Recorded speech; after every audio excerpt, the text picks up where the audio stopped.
Wa qala lilladzi dhanna annahu najim minhu mazkurni 'inda rabbik.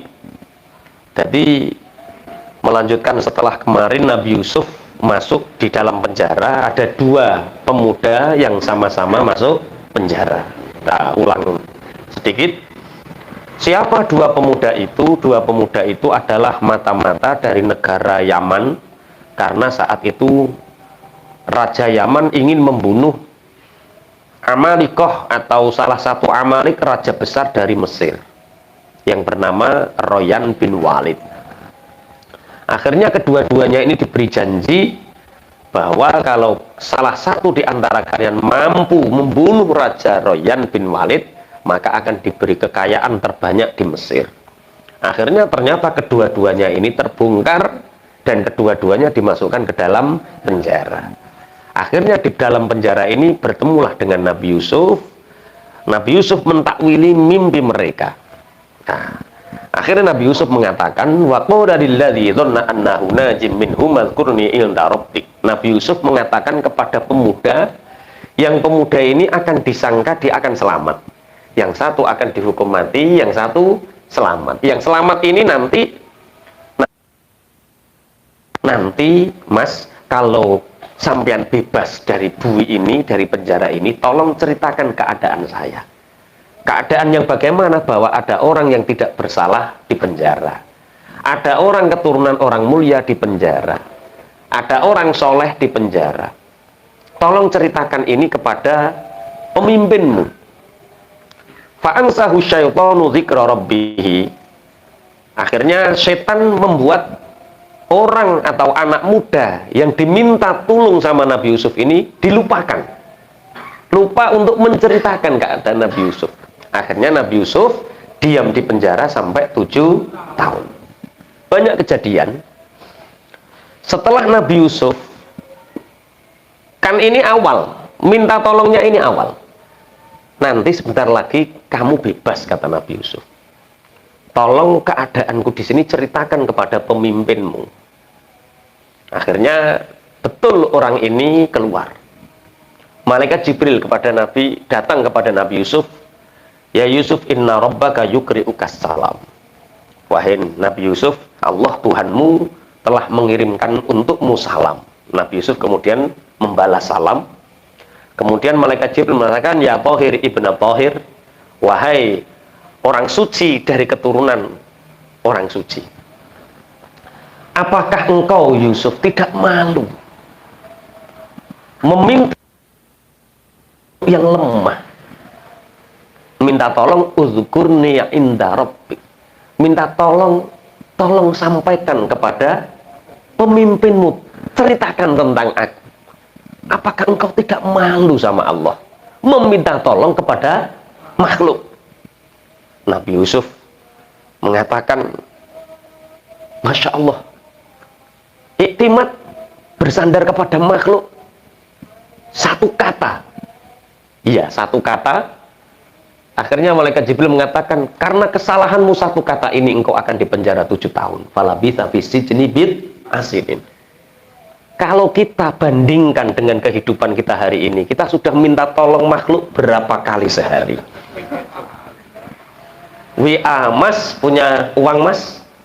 Tolong bantu aku. Apakah itu berdosa dalam syariat? Tidak. Tapi mengurangi rasa iktimat kita, mengurangi rasa berserah diri kita kepada Allah. Nabi Yusuf gara-gara, Kak, tolong nanti kalau panjenengan bebas dari penjara ini, tolong ceritakan keadaan saya kepada pemimpin. Seperti ini dihukum sama Allah berapa tahun? 7 tahun. Iki cara derajate sampean nabi itu sampean dihukum wis pirang tahun ning penjara. Kadang-kadang Allah memberi kesusahan kepada kita. Itu sebagai bentuk rahmatnya Allah. Ini perlu kita pelajari. Allah memberi kita kesulitan itu bukan karena Allah benci.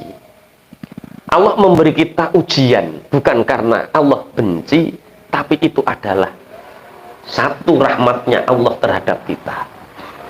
Karena ternyata kita banyak bersandar kepada makhluk. Bersandar kepada makhluk maksudnya, paham nggih maksudnya nggih?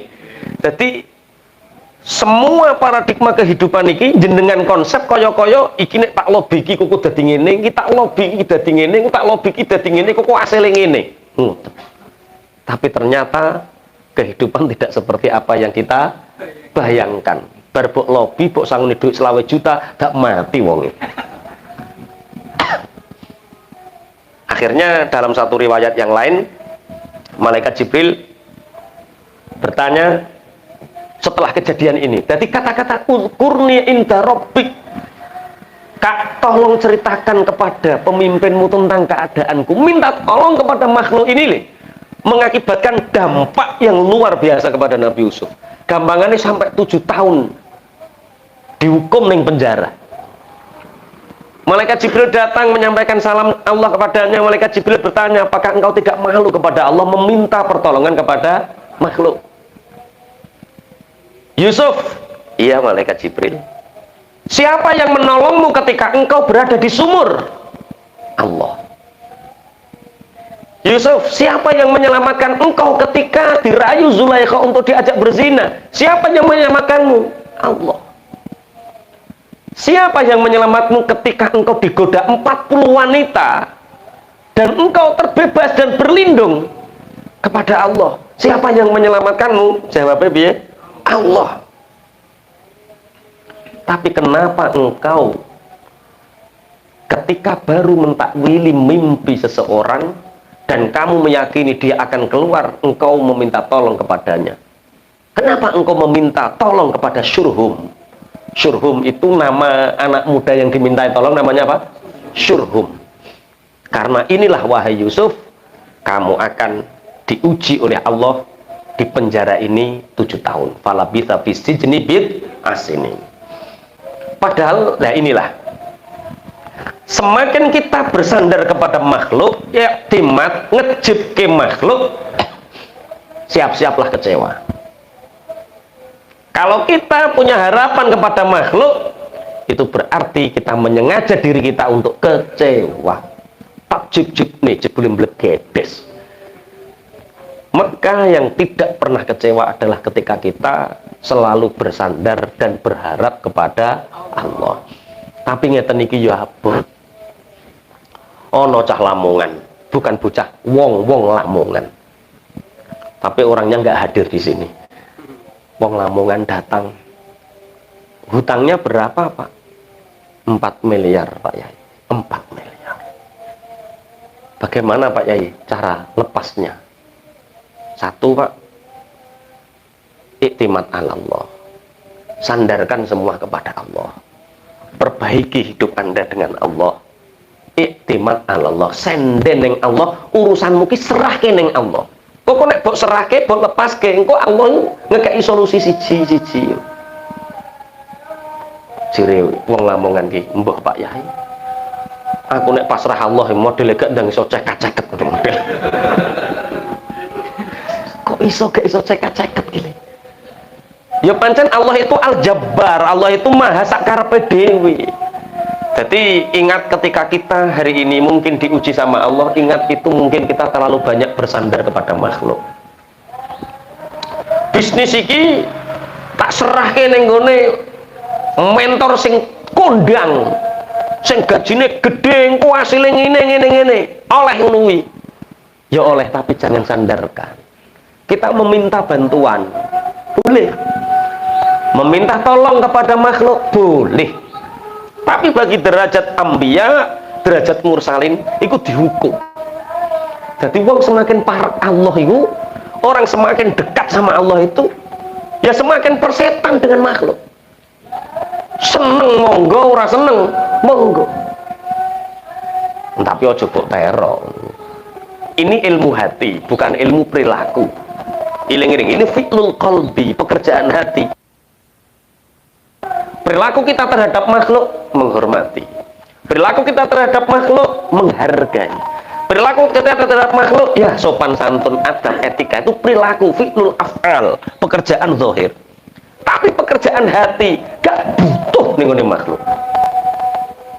Tapi aja diucapke. Sepurane sak ora butuh, ora oleh. Ini dibedakan.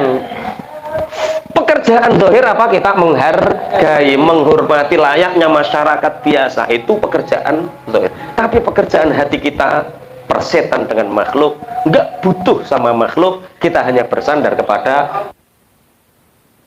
gara-gara uzkurni inda rabbik, ceritakan aku di sisi juraganmu, di sisi pemimpinmu tentang keadaanku ini. Anggite Nabi Yusuf bendang cepet metu, tapi ternyata falabitha fis-sijni bil asinin. Justru karena perkataan itu menyebabkan Nabi Yusuf dipenjara 7 tahun. Hari ini mungkin banyak ya, banyak yang seperti Nabi Yusuf hari ini, minta tolong sana, minta tolong sini. Akhirnya tak kira koncoku apian, jebule medit timu. Tak kira koncoku perhati. Maka harapan kita terhadap makhluk itu berarti kita menyengaja kecewa, siap-siap kecewa. Karena apa? Harapan yang sebaik-baik harapan, sebaik-baik sandaran hanya Allah. Makanya ulama thariqah ini ketika akan melakukan apapun ya, anta maqsudi ya Allah, waridhoka matlubi ya Allah, anta maqsudi ya Allah, waridhoka matlubi ya Allah. Ya Allah, engkau adalah tujuanku, ridhomu yang aku harapkan. Ya Allah, engkau adalah tujuanku dan ridhomu adalah tujuanku. Yang aku cari adalah ridhomu. Ini dibiasakan. Apa pelajarannya? Iktimat ala Allah. Kita itu sudah dilatih sama Allah tentang ketergantungan kita terhadap Allah. Siapa yang menjaga kita ketika kita ada di rahim kita? Siapa yang menjaga? Allah. Peran ibu apakah ada di situ? Ibu tidak bisa menjaga kita. Bahkan kadang-kadang jak goda. Ono sing keguguran ya ono sing ora. Ya sejak diganti kilim mulus ki ora pate ono keguguran. Iya. Ketik ngelenyar, ketika paving, masya Allah, banyak orang yang itu jangan salahkan pavingnya.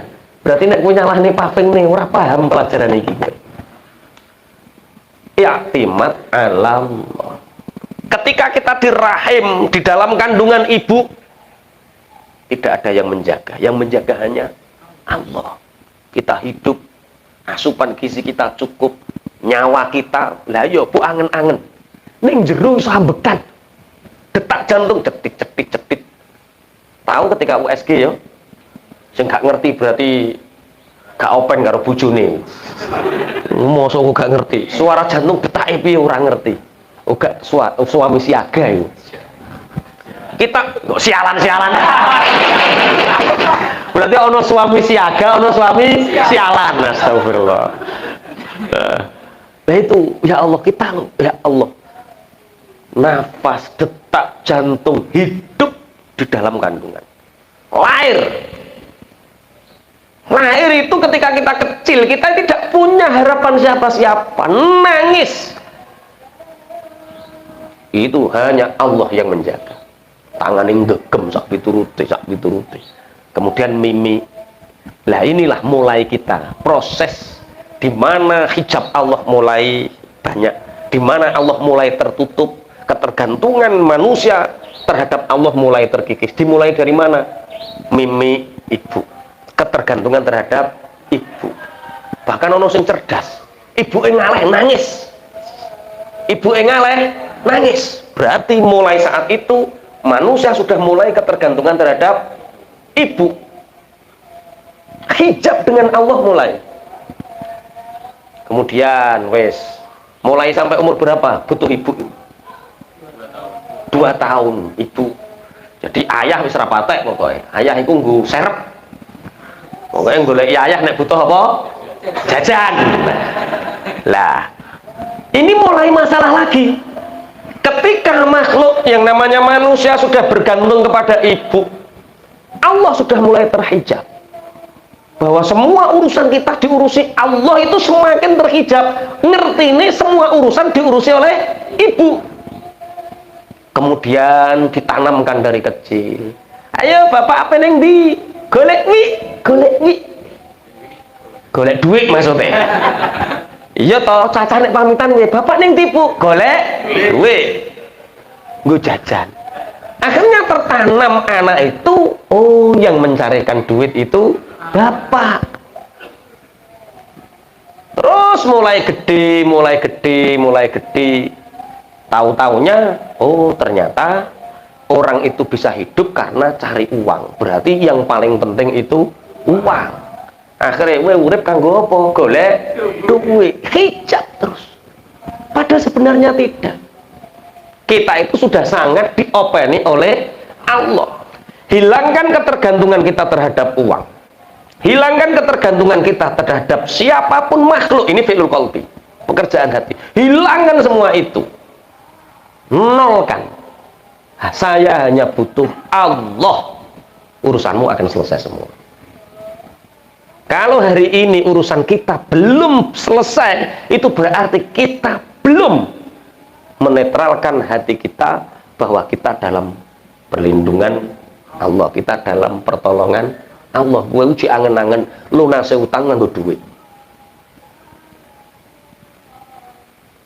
Lunase utang nganggo duit. Padahal aslinya lunase utang nganggo. Lho iki wis percaya pasrah saya.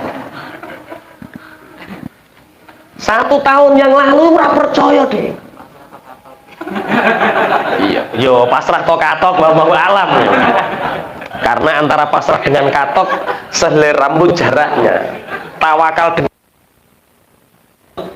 jaraknya. Ini pekerjaan hati, makanya nggak boleh dibicarakan. Iktimad apa pekerjaan hati? Nggak butuh sama makhluk, persetan dengan makhluk itu pekerjaan hati, bukan pekerjaan perilaku. Perilaku kita sopan terhadap orang, kita diajari adab, etika, pekerjaan zohir, tapi pekerjaan hati persetan dengan kalian semua. Gak butuh. Sing tak butuhna sapa? Allah. Alhamdulillah 2 hari ini ada yang WA saya dari jamaah ini. Alhamdulillah Pak ya, utang kula lunas. Alhamdulillah. Teng bank pun lunas, teng bank detail pun lunas, teng gene tiang-tiang pun lunas. Alhamdulillah. Lah nek lunas sing nganggo duit mboten. Ternyata nganggo pasrah, pelajaran dik malam Selasa kae. Ikhlas dan ridho. Ini sudah ada yang praktek 2 orang. Ada yang ingin praktek lagi? Masa tak kon testimoni dah? Jawabannya ikhlas dan ridho. Punya hutang 100 juta, pengen enteng-entengan mobil dol, selesai kan? Nanti sebelum 2 tahun bisa beli mobil. Ya malu tuh Pak Yai, yang sudah terkenal kaya kok jual mobil. Malu. Berarti malu inilah yang menyebabkan ketergantungan kita terhadap siapa? Makhluk. Malu. Gengsi. Akhirnya debt collector mulai sering sambang. Nah iki mulai masalah lah yo. Hutang itu diceritakan nggak diceritakan ya tetap konangan. Alhamdulillah ternyata dengan kepasrahan dan keridoan yo oleh arisan barang, yo duwe tabungan, barangnya sing ning luar dodolane payu sehingga persis lunas mobilnya rong kadol. Karena apa? Karena berhari-hari sudah tawarkan saja mobilnya, yus paling jalan keluar cari Pak Yai, mobil-mobil. Ternyata ketika kita ikhlaskan sama Allah dipertahankan. Allah memberi jalan yang lain. Ikhlaskan.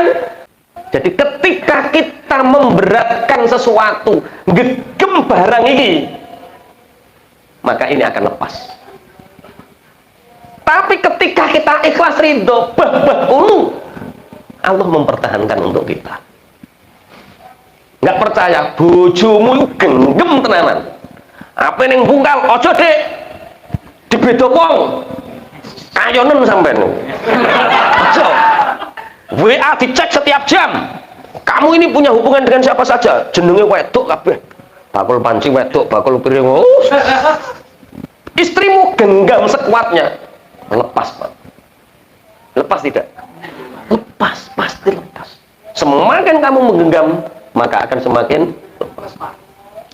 yang hari ini punya ketergantungan terhadap anak. Anak saya harus soleh, anak saya harus solihah, sehingga penerapan pendidikannya diketati, kemanapun diikuti, numpak motor diinjen, ngobrol karo sopo diinceng, diintervensi. Kamu jangan nggarai anak saya nakal, jangan nggarai apa ya, jangan mempengaruhi anak saya. Anaknya ditekan, kamu jangan berteman dengan, Masya Allah, anak yang semacam ini karena kita takut kehilangan, maka Allah akan melepas kehilangan. Wa kana Allahu khairun hafidho. Allah itu sebaik-baik penjagaan. Mas, saya mau ke pasar Bungkal, gak apa-apa Dik, saya serahkan sama Allah. Aku apa ini anakmu, gak apa-apa le, ngerti halal haram. Sebaik-baik penjagaan itu penjagaannya Allah. Makanya sama dunia itu jangan digenggam, mudah hilang. Jadi kalau kita pegang dunia yang seperti ini, diawasi saja. Kalau perlu jangan dilihat, dunia ini akan aman. Tapi kalau kita genggam dunia ini, hilang, gak percaya, medito sampai. Duit tabungan 250 juta, ora usah zakati, nggak usah diinfaki, nggak usah untuk apapun, gegem terus 250 juta di rekening. Apa yang terjadi? Untung karo paru-paru. Wong ra tau aman, bendino ngecek, aman, aman, deg-deg plus. Siapa yang takut kehilangan, maka dia i'timad 'ala Allah, itu jawabannya, berserah diri, bersandar kepada Allah, titipkan kepada Allah. Harta kita titipkan sama Allah, anak-anak kita apa nih tonggo wis tambah ben diopeni Allah, wis rasa melok ngopeni. Lah ya wong tonggo kok melok ngopeni barang iki, wis ben diopeni Allah. Masa tonggo bu incengi statuse, tanggaku sedang apa ya diincengi. Biarkan, serahkan sama Allah. Qalu abghasu ahlam wa ma nahnu bita'wilil ahlami bi'alimin. Wa qala alladhina ja minhuma waddakara ba'da ummatin ana unabbi'ukum bita'wilihi fa arsilun. Yusuf ayyuha siddiqu aftina fi 7 baqaratin simani ya'kuluhunna 7 ijafun wa 7 sumbulatin khudrin wa ukhra yabisat la'alli arji'u ilan nasi la'allahum ya'lamun. Jadi setelah 7 tahun baru teringat. Jadi setelah 7 tahun baru teringat. Nah, beberapa hari sebelum raja ini bermimpi, ini malaikat Jibril datang. Ja'a Jibril ilaih wa qala lahu ya Yusuf qad qaruba al farju minallah. Malaikat Jibril datang kepada Nabi Yusuf di dalam penjara dan mengatakan, wahai Yusuf, hari kebahagiaanmu telah dekat. Hari engkau keluar dari penjara ini telah dekat. Wa dzalika annal malika ar-rayyan yara manaman wa lam yuqaddir ahadun minan nasi ala tafsirihi. Kenapa dalam waktu dekat ini engkau akan bebas wahai Yusuf? Karena sebentar lagi Raja Rayyan bin Walid, Raja Mesir ini akan bermimpi, dan mimpi ini tidak bisa ditakwilkan, tidak bisa diterjemahkan oleh semua pakar mimpi. Dan itu kesempatanmu yang menjadikan kamu nanti akan wadzalika wa yakunu dzalika sababan li khurujika minas sijni. Karena inilah yang menjadi penyebab nanti engkau dikeluarkan dari penjara. Setelah itu betul raja bermimpi seperti itu. Qalu abghasu ahlam ya ayyuhal malau aftuni fi ru'ya in kuntum lirru'ya ta'burun. Wahai orang-orang mulia yang ahli menakwilkan mimpi, tolong artikan mimpiku. Mereka mengatakan abghasu ahlam, maaf baginda raja, itu hanya bunga tidur. Ternyata ini tidak satu kali. Diceritakan di beberapa riwayat, ketika itu dikatakan adghatsu ahlam. Hari berikutnya raja bermimpi lagi, sama. Ditakwilkan adghatsu ahlam itu hanya bunga tidur. Bermimpi yang ketiga semakin lama dan semakin nyata, tapi mereka tetap mengatakan bunga tidur. Akhirnya datanglah wa ma nahnu bi ta'wilil ahlami bi'alimin, dan kita baginda raja bunga tidur. Akhirnya Syurhum ini ingat temuan raja, karena Syurhum adalah orang yang nyugoi makanan raja. Otomatis dia terlibat di situ, wong wayah nyugoi dan mendengar, sehingga beberapa hari dikumpulkan rapat ngununeh, rapat ngununeh. Akhirnya wa qala alladziina naja minhuma wadzakara ba'da ummatin ana unabbiukum bita'wilihi fa arsilun. Syurhum ini ingat, anak yang selamat tadi ingat, setelah sekian waktu maksudnya berapa tahun? 7 tahun. Wingi-wingi nane ora iling. Wingi-wingi nane mbok neng ndi ora iling. Dilalekno karo setan.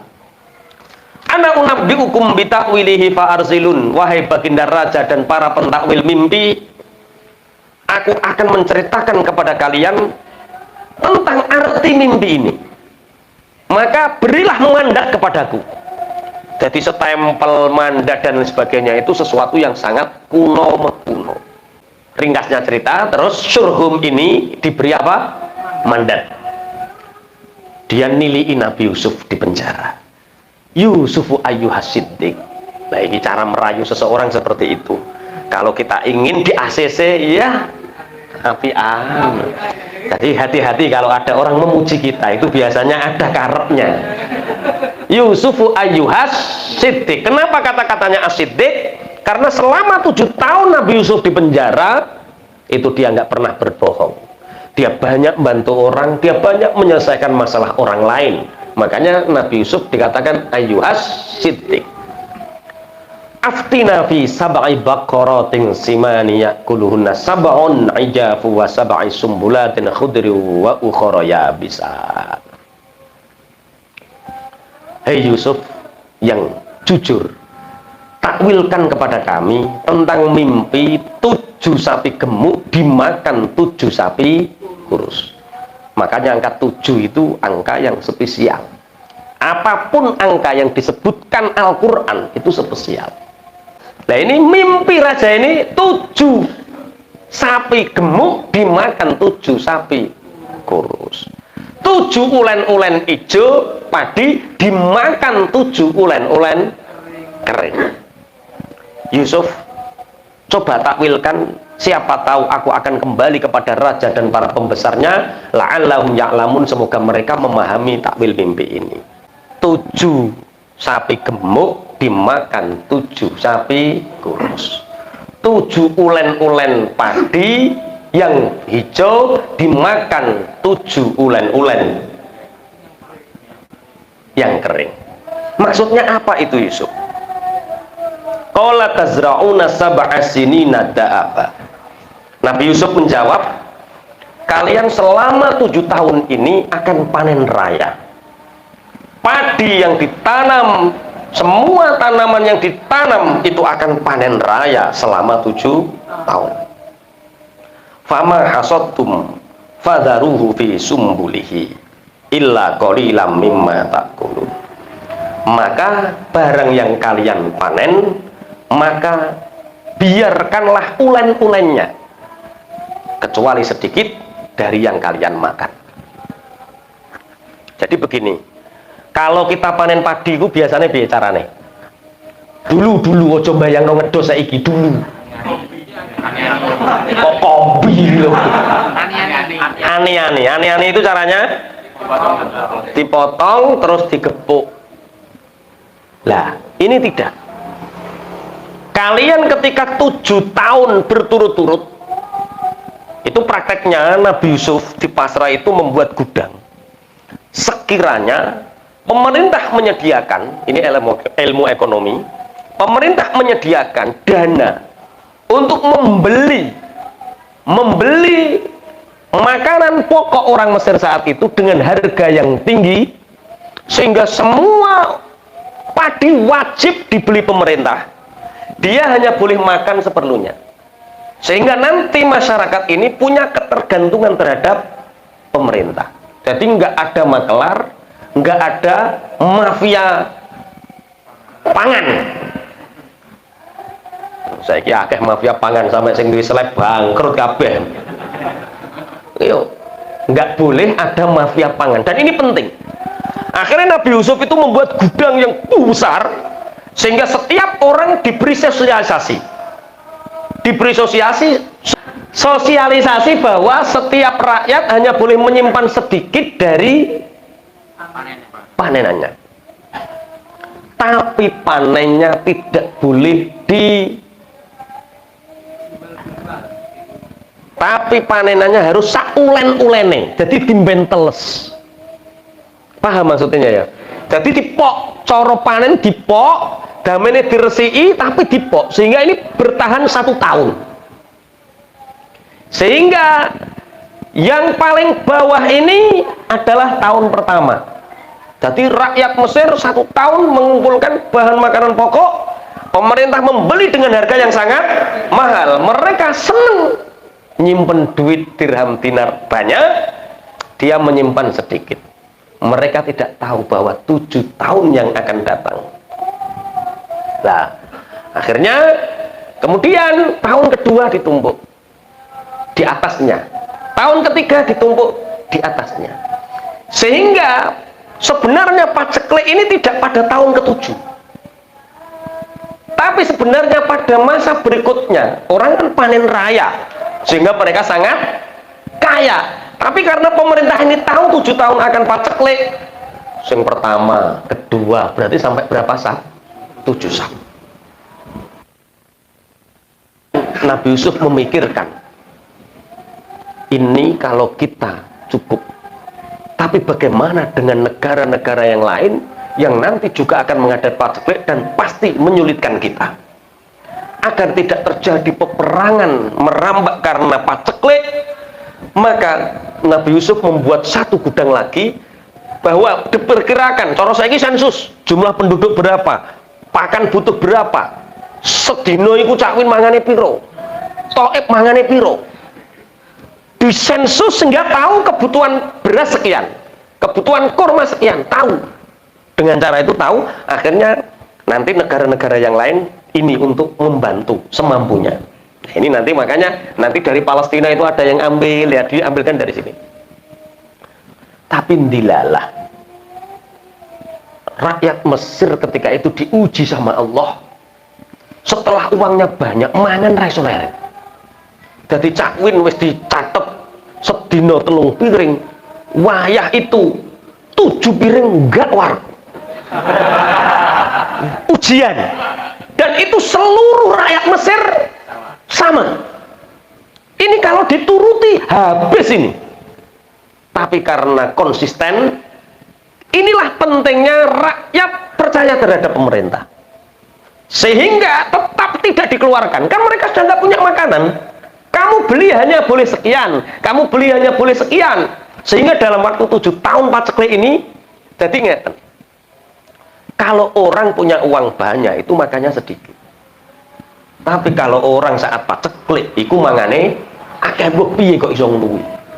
Jadi 7 tahun pertama biasa-biasa saja. Ketika 7 tahun kedua ini mereka kelaparan, masyarakat Mesir kan cukup membeli secukupnya karena kan sudah nggak ada panenan selama 7 tahun. Tahun pertama sing ngisor dhewe iki paceklik, oh sakmene sekian, bagiannya sekian, bagiannya sekian.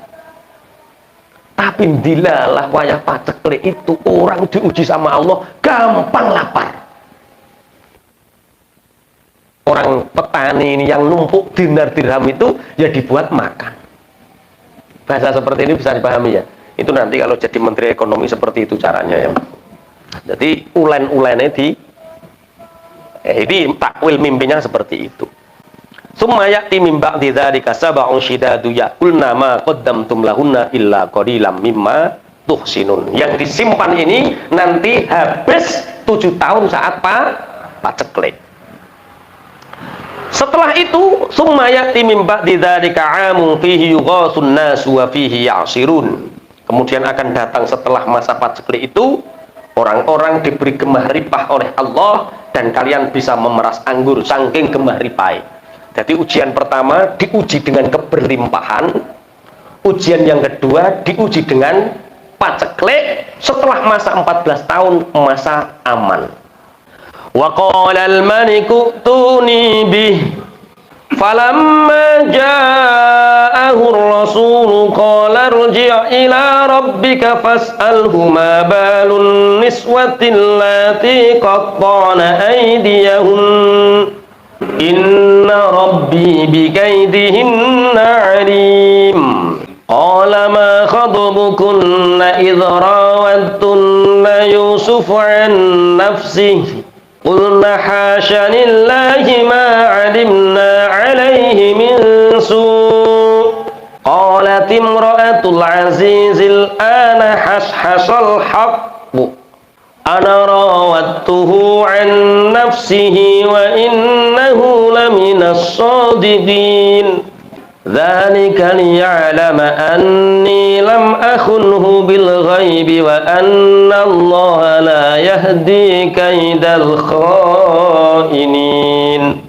Akhirnya raja terkesan dengan pandangan Nabi Yusuf ini, sehingga raja mengatakan wa qala al-maliku tuni bih.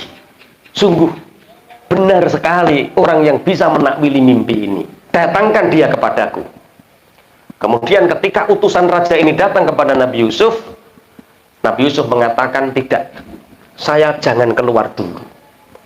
Sebelum saya keluar, mohon baginda raja itu memanggil semua wanita-wanita yang terlibat dengan perkara saya. Katakan kepada mereka, wanita-wanita yang memotong tangannya itu, kumpulkan, hadapkan kepada raja sebelum saya dibebaskan. Inna rabbi bikaidihinna alim. Sungguh Tuhanku dengan tipu daya mereka itu maha mengetahui. Cara gampangane ngene, Gusti Allah wis pirsa, Allah maha mengetahui dari dulu saya nggak salah. Tapi menurut pandangan masyarakat Mesir, Nabi Yusuf adalah orang yang mengkhianati tuannya. Karena apa? Menggoda istrinya, menggoda istri para pejabat. Dan ini harus clear dulu. Sebelum masalah ini belum clear, maka saya tidak mau keluar dari penjara. Akhirnya ke-40 wanita ini sudah mati, Cik. Tinggal tersisa beberapa. Yang mati berapa kemarin? 9 yang mati, yang lain itu bento karepe dhewe. Akhirnya dikumpulkan sisa-sisanya, raja mengatakan ma khadbukunna idrawattunna Yusuf an nafsih. Apa pendapat kalian tentang rayuan kalian terhadap Yusuf? Mereka jawab, qulna hasyalillah, maha suci Allah, maha suci Tuhan, ma'alimna alaihi min su. Kami tidak mengetahui keburukan yang ada di dalam Nabi Yusuf. Akhirnya yang paling bersaksi ini siapa? Zulaikha. Qalat imra'atul azizil ana hashashal haq. Zulaikha mengatakan, hari ini adalah hari di mana kebenaran menjadi jelas. Hari di mana kebenaran menjadi jelas, ana rawatuhu an nafsih. Aku yang menggodanya, bukan dia yang menggoda aku. Clear ya? Sing goda siapa? Zulaikha, bukan Nabi Yusuf. Saya yang menggodanya, bukan dia. Wa innahu laminas shadiqin. Dan sungguh Nabi Yusuf itu termasuk orang-orang yang jujur. Kenapa Nabi Yusuf meminta ini? Buah bangsa. Ini semua harus clear tentang kebaikan kita. Jangan sampai ketika memimpin, fitnah ini terus menjalar. Siapa Menteri Ekonomi? Oh, Menteri Ekonomi itu yang menggoda para wanita itu. Dzalika liya'lama anni lam akhunhu bil ghaib. Ini untuk menunjukkan kepada Raja Mesir bahwa aku tidak akan pernah mengkhianatinya di belakangnya. Wa annallaha la yahdi kaidal khainin, dan sungguh Allah tidak memberi petunjuk kepada orang-orang yang mengkhianati. Jadi klarifikasi itu ternyata ya penting. Apa nih sekarang jejak digital itu masya Allah, banyak orang yang nggak pernah sobo sawah, tapi kalau mencalonkan diri jegur sawah foto karo tukang ngedos. Padahal jejak digital Facebooknya yang persang, tapi ketika ya mendadak tani, terus mendadak cinta anak yatim, kemudian mendadak peduli, mbah modelnya kok dadaan kabeh. Ya Allah ya Rabbi ya Karim. Nah ini penting, Nabi Yusuf jangan sampai ketika saya nanti menjabat akhirnya orang masih mengungkit-ungkit masalah ini. Akhirnya Raja Mesir Royan bin Walid ini yang menyelesaikannya.